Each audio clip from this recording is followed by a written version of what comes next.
DreAllDay.com. Now tuned in to the show where you learn the discipline to show up day after day to do the work, the confidence to put yourself out there boldly and authentically, and the mental toughness to continue showing up, doing the work, putting yourself out there, even when the success you've expected to achieve has yet to be achieved. And on top of all this, you get a huge dose of personal initiative, which is the go-getter energy that moves any one of us, including yourself, to go and make things happen instead of waiting for things to happen. Then we put all this together into one bundle, one package, one mindset, one method, one philosophy, one book, one show, one daily masterclass, all under one umbrella that is called Work on Your Game. My name is Dre Baldwin, also known as Dre All Day, and welcome to the show.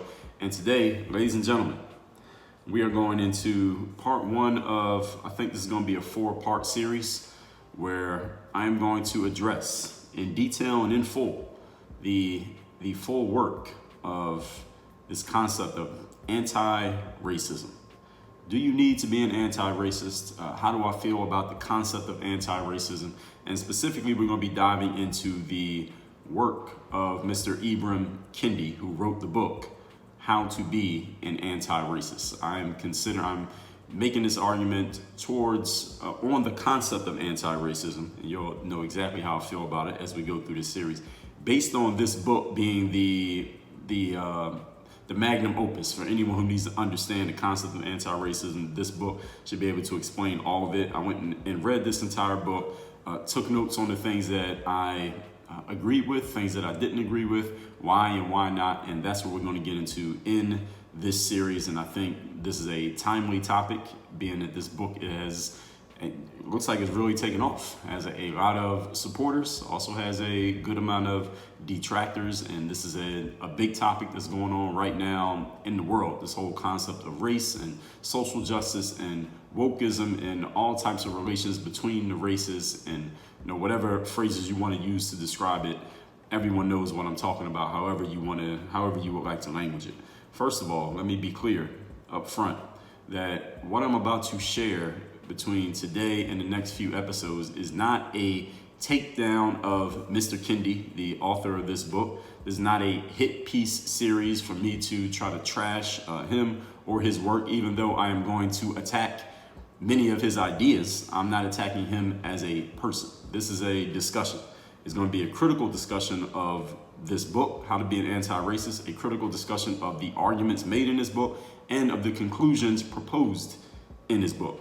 Now, overall, I'll tell you up front that of 100% of the work, How to Be an Anti-Racist, and this whole argument that Mr. Kendi has made, and I've consumed some of the things that he said, not only in his book, but also some of the things I've seen him say on social media and also some other appearances that he's made. I agree with about 30 to 35% of what I've heard him say. I disagree with about 40% of it, and the other 30%, specifically in his book, I'm kind of indifferent to, because the other 30% was a lot of, the book was written in such a way that he kind of told a little bit of his story, his personal story, and his journey from being I guess what he used to call himself, a racist, and then becoming an anti-racist. So about 30% of it is just telling his journey story, and then he goes into the meat and potatoes of his arguments. It's actually reminding me a little bit of how I wrote my book, Work on Your Game, where I tell some of my personal stories in the book, but it's not a memoir. It's me actually laying out the foundation of my philosophy, and it's similar to what he did with this book. Now, again, the 30% is just his story. I don't agree or disagree with it. It's just his story. It's just how he saw his evolution in life, I guess we'll call it. Now, I saw this book, How to Be an Anti-Racist. This book was out long before the social justice movement of 2020 started. So one thing we cannot accuse Mr. Kendi, the author of, we can't accuse him of trying to ride the wave of this whole thing. We kind of could, but we actually can't, because the summer of social justice was the summer of 2020. I think everyone can agree with that. But I saw this book in the bookstores around the time that I was promoting my book, Work on Your Game, which came out in 2019. So this book was out before then, and it was already starting to catch a wave. It was already getting attention then. And the cover is well designed. It pops. It's something that you notice. You walk through the bookstore, you see it. You're like, oh, what is that? And you look at it. And then the topic is a great topic as far as marketing goes. I'm not talking about just how you feel about it, but on the marketing side, is a great topic because everyone in the world has a race. Not everyone's interested in working on their game. Not everybody cares about, let's say, basketball. Not everyone cares about discipline or confidence necessarily, but everyone has a race. So if someone writes a book that's giving you some new idea or new thought to new way of looking at race, you're going to at least flip through the pages and see what the book is talking about. So as far as marketing goes, book publisher, whoever his publisher is, had to be ecstatic that he came up with this topic. And then when the summer of 2020 happened, but again, the cover well designed, intriguing title, even before all the social justice stuff happened, this book was already becoming popular. Then George Floyd happened in the summer of 2020. And it was perfect timing for Mr. Kendi and his publisher, whoever that is. He's going to eat off this book for the rest of his life. All right, he can just live the rest of his life just pushing the anti-racism idea, and I think he'll be well taken care of in the business world. Now, and I'm not saying any of that in a sarcastic way. I'm saying that in an objective way, just as an objective entrepreneur, salesperson, marketer, business person. This book will take care of him and his family for a while. Even if I don't agree in totality with someone's work, and with this work, I do not agree in totality with a lot of what Mr. Kendi concluded, I can still commend that it is well done in order for him to reach those who do agree. Those who do agree with what he's talking about, he did a great job of preaching to that choir. Now, Mr. Kendi is a very smart man. He has a built-in response to basically any reply that you could give him, as I've seen in his book. One being that the oppression is so strong that you don't even know you're oppressed. This is one of the arguments that he makes in his book. So he basically has this built-in reply to anyone who could possibly question what he's saying in his book, that all right, the reason why you don't agree with my argument about you being a racist, and this is what he's saying to anyone who may be disagreeing with him, is that you don't even realize it's raining on you. I'm trying to provide you an umbrella, but you don't even realize you're getting wet. And this is what he says this early in the book. And it's a stroke of genius to kind of create this blanket defense of your work from the very beginning. So now anyone who co-signs Mr. Kendi's work can use that same defense against anyone who may question, hey, why are you quoting this anti-racism book? I don't agree with it, it's bullshit. They can say what they can. Mr. Kendi provided them with a built-in response that he can give to anyone who says that. The oppression is so strong that you don't even realize that you're either being oppressed, the people who are the victims of racism, or that you're the oppressor, those who are the perpetrators of racism. So he's here to help you, and that's the way that he presents this, as defined by Mr. Kendi. Let's be clear up front, and he's the author of this book, by the way. If you support racist policies via your action or inaction, you are a racist. This is said explicitly, and this is not a paraphrasing. This is exactly what he says, or if I am paraphrasing, I'm paraphrasing it. This is about 90% of what he's saying. You are a racist. I want to be clear again what he's saying in his book. This is the argument he makes in the introduction. If you support racist policies, either via your action or your inaction, you are a racist. That's saying a lot in a few words, which is the skill of brevity, which I talked about in episode 1738. I applaud him for making that argument, even though I don't agree with it. I applaud him for the brevity that he used in making it. So let's get into this as we get into part one of this series, as I deconstruct, attack, and challenge, and criticize, and at some points agree with these arguments on the concept of anti-racism. Point number one, once again, the topic is, do you need to be an anti-racist, or Dre just talking about anti-racism in general? Number one, my general challenge with this entire concept of anti-racism is thusly. Anti-racism is defined and held up by a black man. Mr. Ibram Kendi is a black man, and it is supported by other black people to say the following thing. And this is what I've gotten from it. And if anyone is a staunch defender of anti-racism, or if Mr. Kendi happens to hear this episode or see this or whatever, comes across this, and he wants to challenge this, you can let me know if I got this wrong. But I paid very close attention to what I was consuming from this book, and here's what it's saying. It's saying that black people are the victims of this bad thing, and he used a very broad brush to paint what racism is and what it's not. And unless you, and it doesn't matter who you are, whether you are a black person, white person, or any other color, race, creed in between, unless you support these black victims of racism by following this formula, which is laid out in this How to Be an Anti-Racist book, unless you follow this formula to support us, you are doing something wrong, i.e., you are being racist. That is the general argument that's being made in this work. Now, why do I have an issue with this general argument? I have an issue with this, first of all, on the level of, before we even get into what's racist, what's not racist, what's okay, what's not okay, and getting into the details and how people are using certain statistics and this and that. People can't even agree on facts these days. Let's get one thing clear from the very beginning. I'm a black person living in America, have been for my entire life. I do not subscribe to being a victim. I am not a victim. I'm not a victim of America. I am not a victim of white people. I am not a victim of the system. I am not a victim of the government. I am not a victim of policy. I am not a victim of whatever else anyone wants to lay out as their grievances with America. I personally, speaking for myself, I am not a victim. And it has shocked me, surprised me.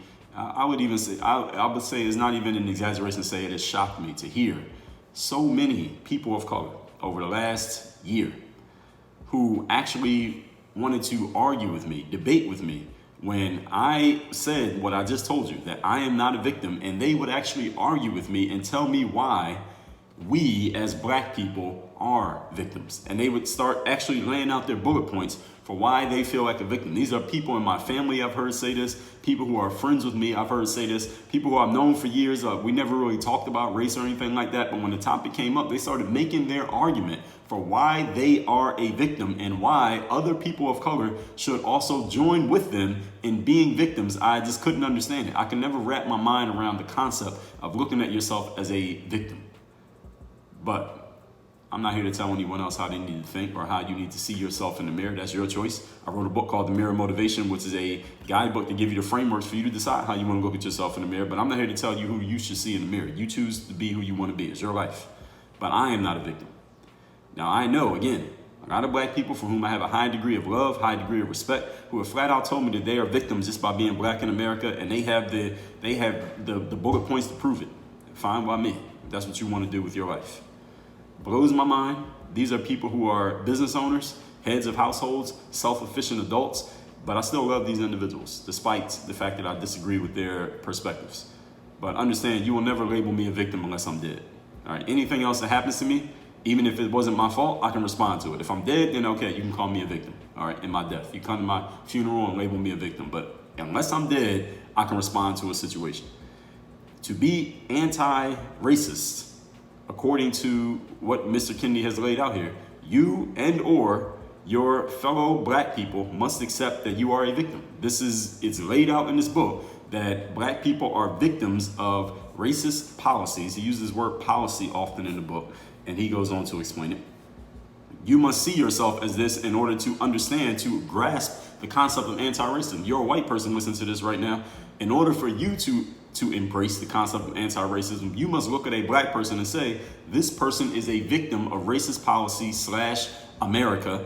And that's the only way you can embrace it, because that's what the whole thing is built on, this foundation. The foundation of anti-racism is black people are victims of policy and racism in America. I'm not a victim, so therefore it's impossible for me to embrace anti-racism. So therefore, according to Mr. Kendi's formula, I must be a racist.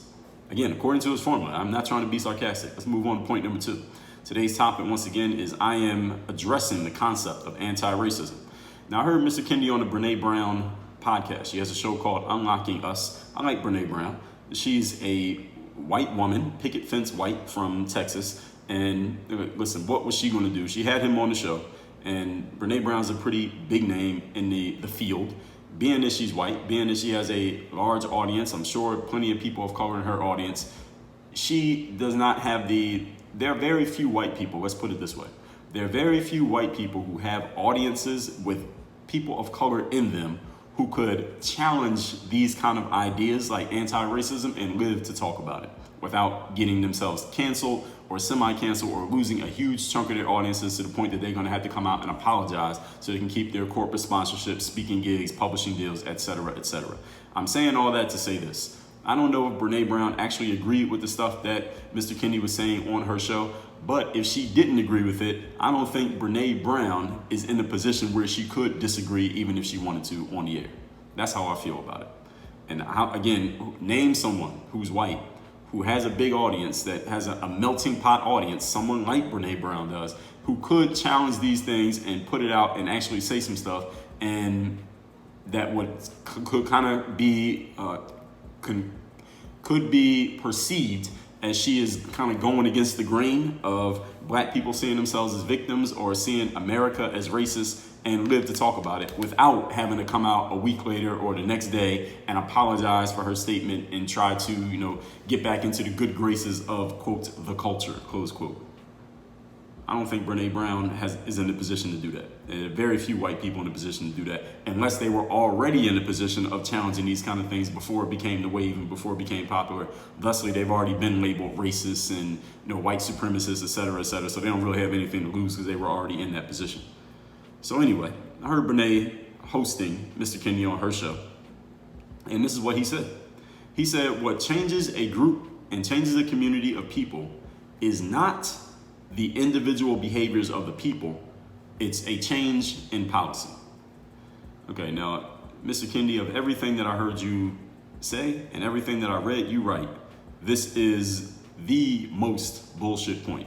This one I flat out 100% reject. If I could reject it more than 100%, I would. All right, the Dikembe Mutombo rejection, this point right here.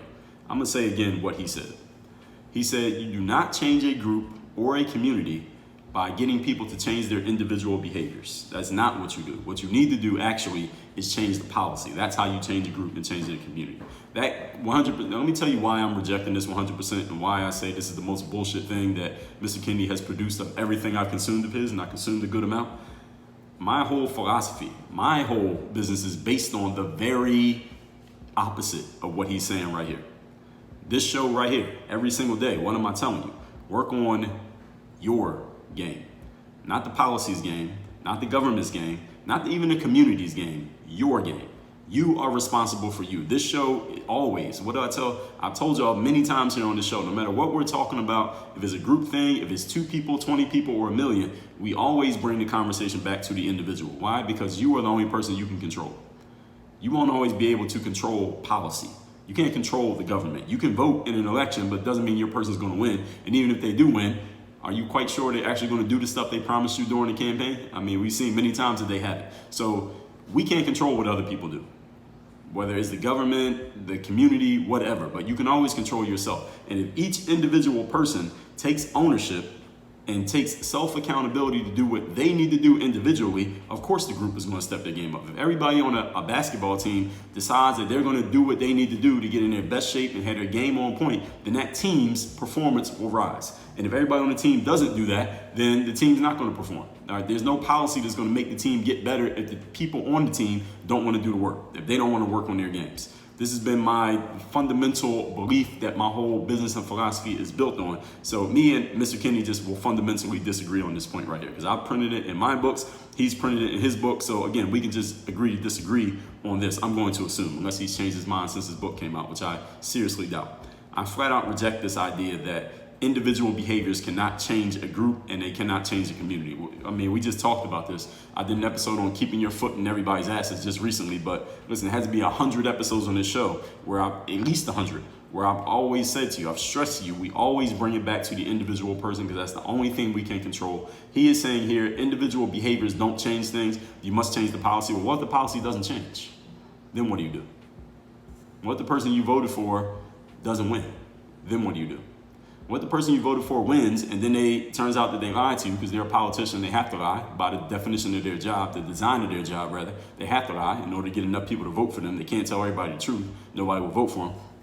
What if they win and then they don't do the thing they promised they would do? What do you do? Does that mean the group can't rise? The tide can never rise? The individuals can't do anything in that community to bring things up until what? 2 or 4 or 6 years later when the next election comes around, we hope again? Is that what he's saying here? He didn't say that explicitly, but it baffles me that he made this argument that individual behaviors cannot change the outcomes of a group. That's ridiculous. I mean, could you tell that to a Kobe Bryant? You tell that to a Michael Jordan? I understand that he's not talking about sports. He's talking about more in society in general, but it's still parallel. If an individual person decides, you know what, I'm going to change the way that I approach things, and another individual does the same thing, another individual does the same thing, that kind of change in behavior spreads amongst a group, and that can change an entire culture. It starts with individual people deciding to do something different, and that's when things start to change. But he's saying a policy change is the only thing that can change a group, and Brene Brown just shook her head and co-signed this, and I said, Brene, are you out of your fucking mind?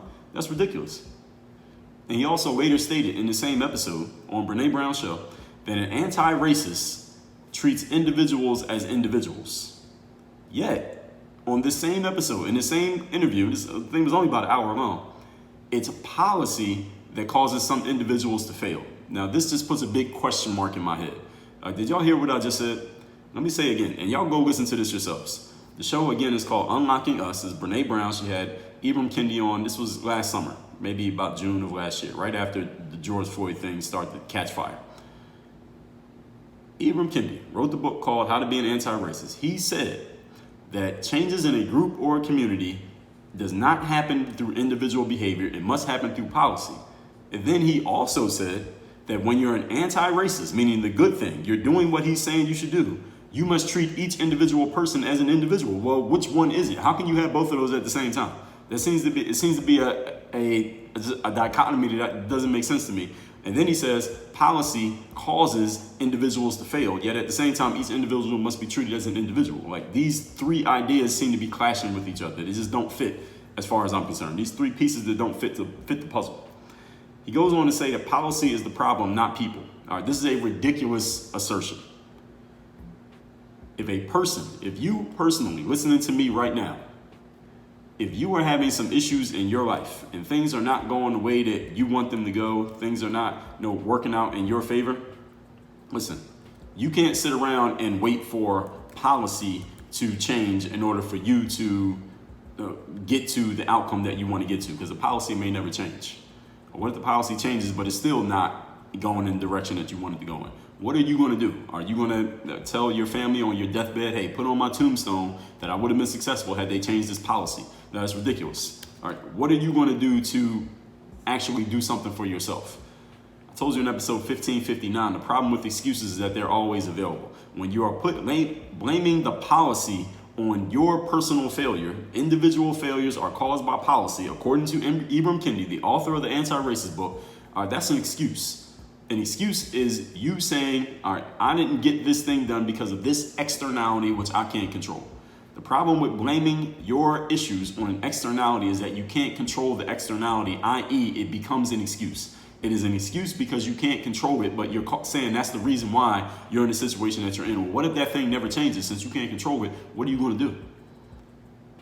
This is not a rhetorical question. You're going to have to answer this question at some point through your action, not through your words. I told you in episode number 1571, you make yourself bigger by solving bigger problems. Now, while I would assume that Mr. Kendi, in writing this book, considered himself solving the problem of racism by writing the book, I'm assuming that's the way he looked at it, and trust me, there are a lot of people who agree with him. He has a lot of positive reviews on Amazon of people agreeing with him, doing just that. The problem is he's saying the individual having an issue is based on some externality which he can't control. He ain't the president. Even the president can't control everything. There's only so many people you can please at the same time. So this argument creates more problems than it actually solves. I told you in episode 249 how to see possibilities within your problems in life. In episode 471, your only job in life is solving problems, and then you can get to the point of actually charging for it. In episode 541, problem solving, going to the source of a situation. Now, both of us, me and Mr. Ibram Kendi, I guess we both think that we're solving a problem by going to the source of a situation. He sees the source as a policy. I see the source as an individual. You can make your own conclusion as to what you think it is. In episode 570, I told you the real problem is that you don't know the real problem. So he thinks the real problem is policy. I think the real problem is the person. Now, which one can you control most easily, the person or the policy? You tell me. If I'm wrong, somebody can let me know. In episode 781, I told you if you keep having the same problem, the problem is you. Because you're the constant. You keep having the same problem, you're the one who's there every time. You're the common denominator in that problem that keeps happening over and over again. Going back to my point here. Two people, we're still on point number 2. And I am addressing the concept of anti-racism. Two people can grow up in the same household and have two different outcomes in life. Is this true or not? Anyone listening to this have a sibling who is close in age to you? Anyone listening to this has an adult sibling. It doesn't even matter what age. You could be 40, they could be 25. Anyone listening to this has an adult sibling, let me ask you the following question. Do any of you have very different outcomes from what your sibling, your brother or your sister has? Even though you both grew up in the same household, same house, same neighborhood, same parents, same type of home training, but the outcomes ended up completely differently. Of course. Now, what does policy have to do with that? The policy didn't change. Policy didn't affect the differences between you and your sibling. Y'all grew up in the same house, same neighborhood, same everything. The United States government, everyone, has been enacting policy to, quote, help, close quote, black people since the 1960s. Many smart people have come through with different policies, different ideas, different arguments, different papers and ideas since the 1960s to help black people. And guess how much of it has worked? None of it. Actually, one of them worked. The civil rights movement, that worked. Civil rights movement worked and it got civil rights for blacks. Shout out to Martin Luther King Jr. And then there was another guy, Malcolm X, who through the Nation of Islam and the 5%er movement, close to it, he was always preaching the idea of self-determinism and doing for self and don't depend on the government. Stop trying to assimilate to white culture. Stop trying to join in with white people. And he disagreed starkly with Martin Luther King Jr. on many things, specifically in these areas. And he was really preaching that black people just need to become self-determinant and take control of their own destinies. Now, there's a good mix between the two that actually works. It's pretty much, I would say, pretty much impossible these days for black people and white people to separate from each other. I don't know if that's going to happen anymore. Back then, it looked like maybe it was a possibility, I guess, to Malcolm, but he ended up changing his mind before he died. And when he changed his mind, his own people killed him.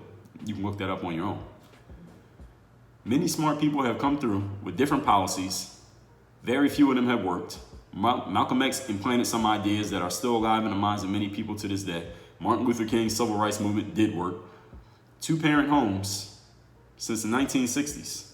Two-parent homes are less percentage-wise than they were, let's say 80 years ago, not 1960s, but even back to the 1940s. There were more two-parent black families in the 40s than there are now in 2020 and beyond, 2021 and beyond. Did black people get worse? I mean, have black people's ideas gotten worse in the last 80 years? Have black people gotten dumber? Have black people become more self-destructive? I don't think so to any of those questions.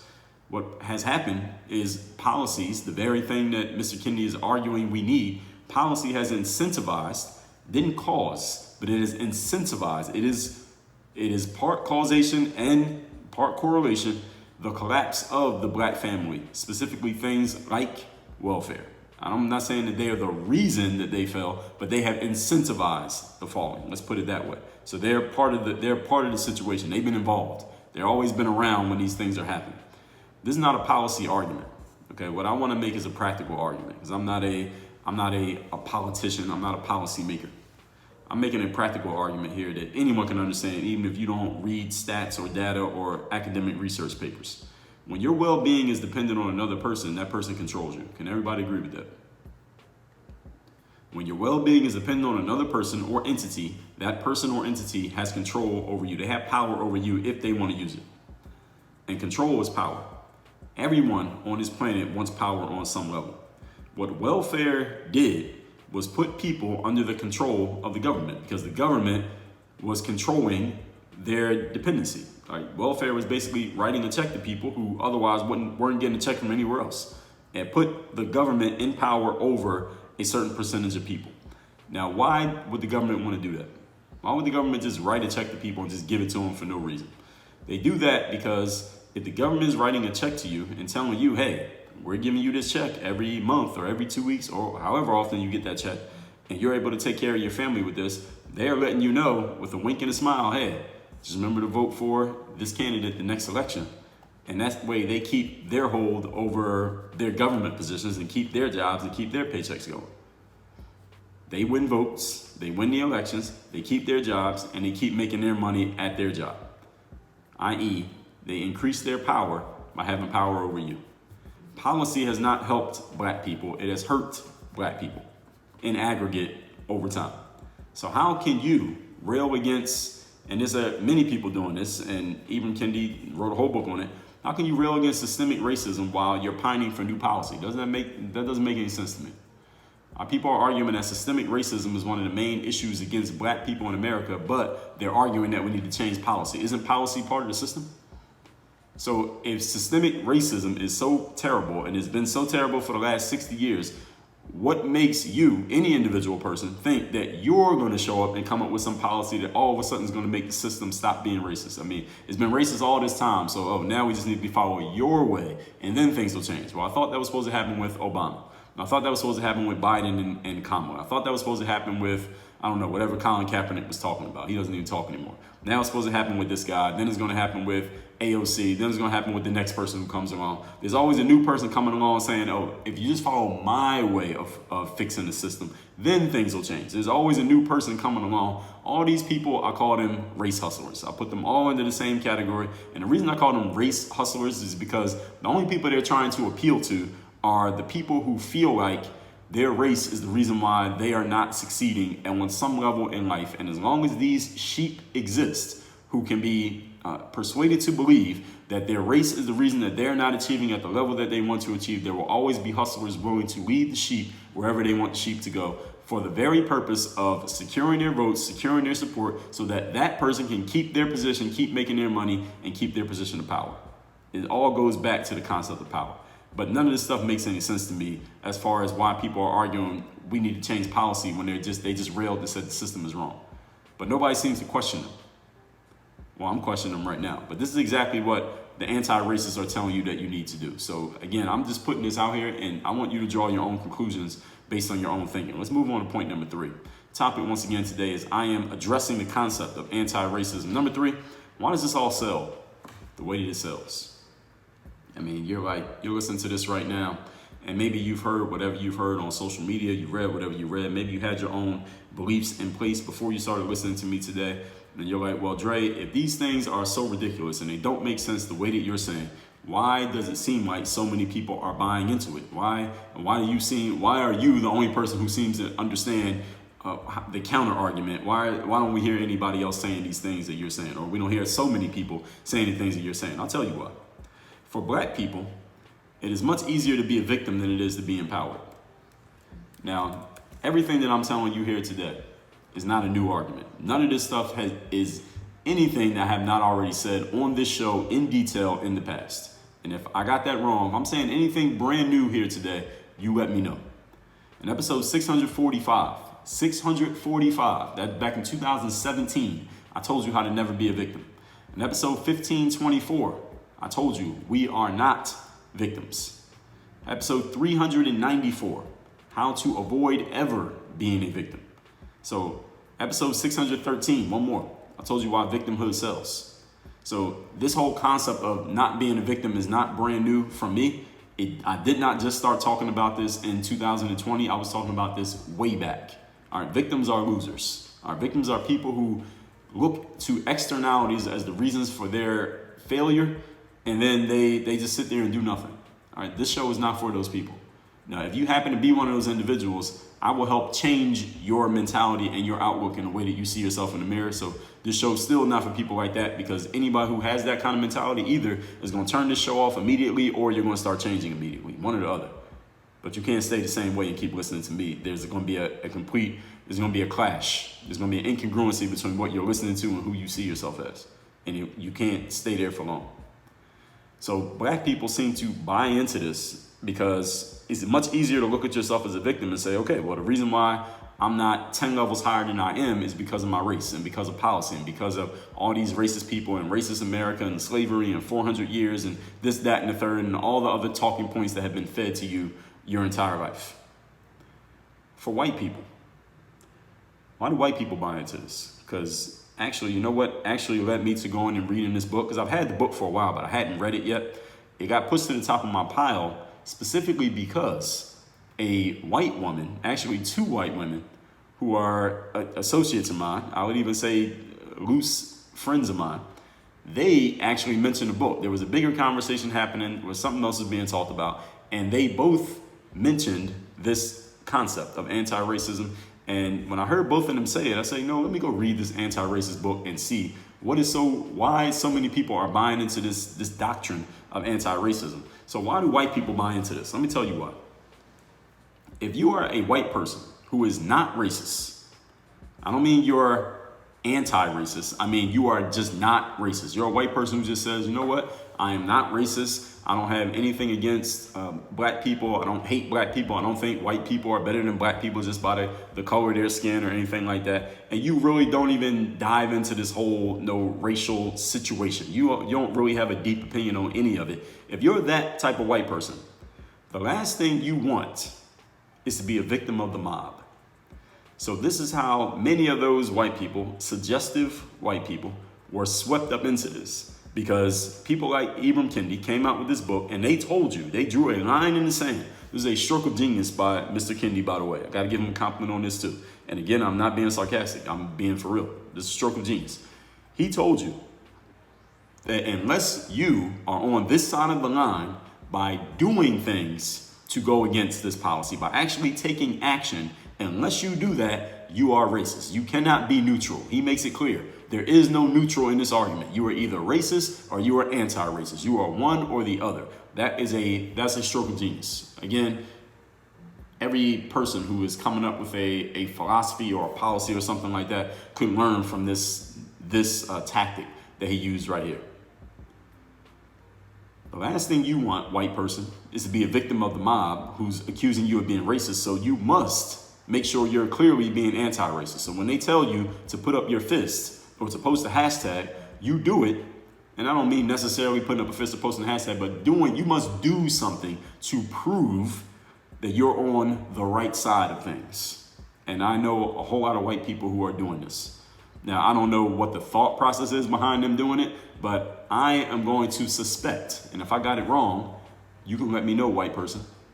You can let me know if I got it wrong as to why you're doing it, because you don't want to be looked at as a racist. Even though you weren't racist before this, but since somebody made it clear that you must do something to prove that you're not racist, now you're doing those things because you want to prove it, because the last thing you want is for that mob to start coming for you. And listen, I'm not mad at you, white person who has jumped on the anti-racist train. I'm not mad at you because maybe you felt like you didn't have a choice. If you are at a college or work at a college, if you're on social media a lot, if you work in media, if you work in sports, if you work in entertainment, listen, you don't have a choice. I'm not mad at you. Again, none of this is saying with a hint of sarcasm. I'm not mad at you if you are in academia, social media, traditional media, sports, or entertainment. All of them are very woke. All of them are very liberal / progressive. You don't have a choice but to prove that you're anti-racist. Otherwise, you won't have the job. So I get you got to do what you got to do. Listen, I'm not mad at the players. I ain't mad at the game. I understand that you got to play the game. The hustle is the hustle. Moving on to point number 4. Last point for today. Today's topic, once again, is I am addressing this very concept of anti-racism. Point number 4, Mr. Kendi, in his book, I believe this is all in the introduction, he says that not seeing race is akin to racism. What? Wait, did you hear what I just said? Let me say that again. He says, this is the person who wrote the encyclopedia on anti-racism. He said, not seeing race is akin to racism. I.e., if you see another person and you don't put it in the front of your mind what race they are, you're basically racist. It is akin to racism. This is his language. Failing to see race means you are failing to see racism. Again, these are the words of the author. This means you must make your race the most important thing about you. This is my words now. This is how I'm seeing what he's saying. You must make your race the most important thing about you, and you must make the race of the people that you meet and come across the most important thing about them. Well, let me tell you something. This is the work on your game show. And in the business world, that is performance and results based. Your game is the most important thing about you. Now, it's not that your race doesn't matter. You can leverage your race. I just talked about this a couple days ago. You can leverage your race to create opportunities based on your game. But if you have no game, it doesn't matter what your race is. You ain't getting in the game. That's what it is. Your game is the most important thing about you when we're talking to work on your game philosophy. But Mr. Kendi says your race must be the most important thing about you. And if you don't notice your race, or you don't notice the race of other people, that is akin. You're basically running parallel to being racist. In work on your game world, when you have no game, you can't blame your race for that failure. All right, I don't want to hear any athlete reaching out to me saying, well, Dre, I'm not getting in the game because my coach is white and I'm black. No, you're not getting in the game because you can't play. If you have game, it's not because you're black that you have game. It's not because you're white that you have game. It's because you did the work that you have game. Making everything about race is a common and convenient excuse for black people who fail. And this is not new. For any of you white people who is new to this whole concept of anti-racism, you didn't even think about it until 12 months ago, let me let you know something. All right, black people have been making this "it's because we're black" argument since the fucking 80s. All right, I've only been alive since the 80s, so I can't even go any further back than that. Anybody older than me, you can let me know how long this has been going on, because I'm sure it didn't just start then either. This whole is because I'm black argument has been thrown around forever.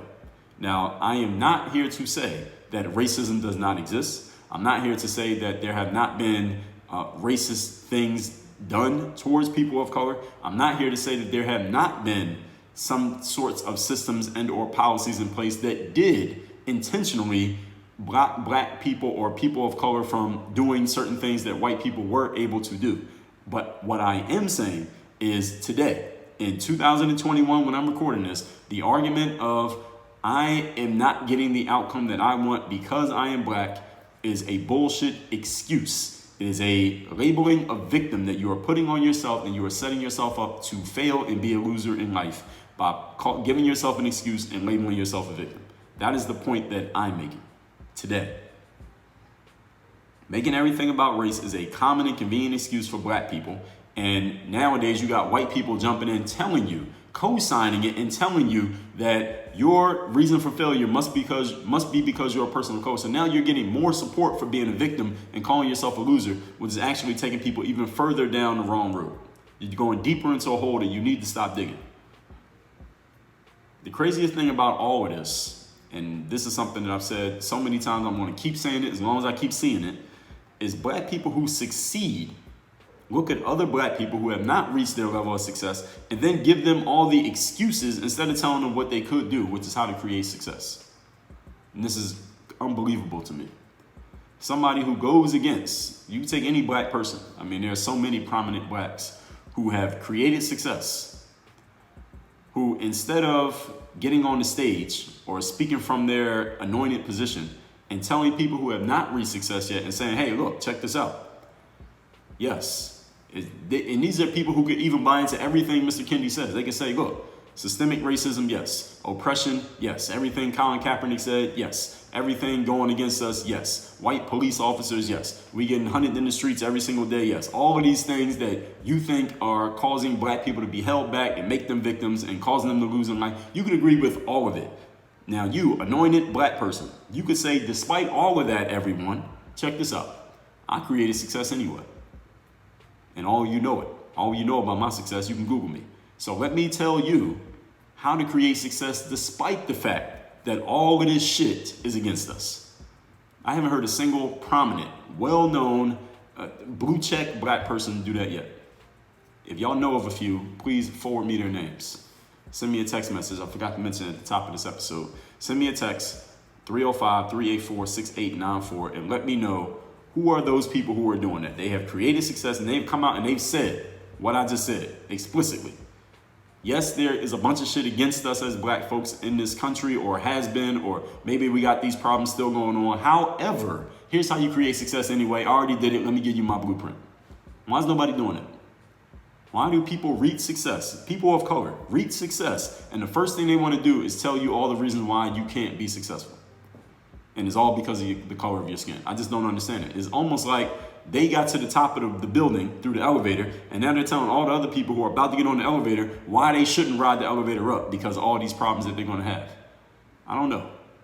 Tricky game seems to be being played, but I'm going to let you think about that one because we got more to say on this topic. Let's recap today's topic, which is Dre getting into this concept of anti-racism. Shout out to Mr. Ibram Kendi for writing this book. First of all, I want to be clear. Everything I'm going to say today and over the next 3 or 4 episodes is not a personal takedown of Ibram Kendi. This is not a hit piece series on him. I don't do that. I agree with about 30 to 35% of what he said. About 40% I disagree, and I'm indifferent on about 30% of it. That was just his personal story.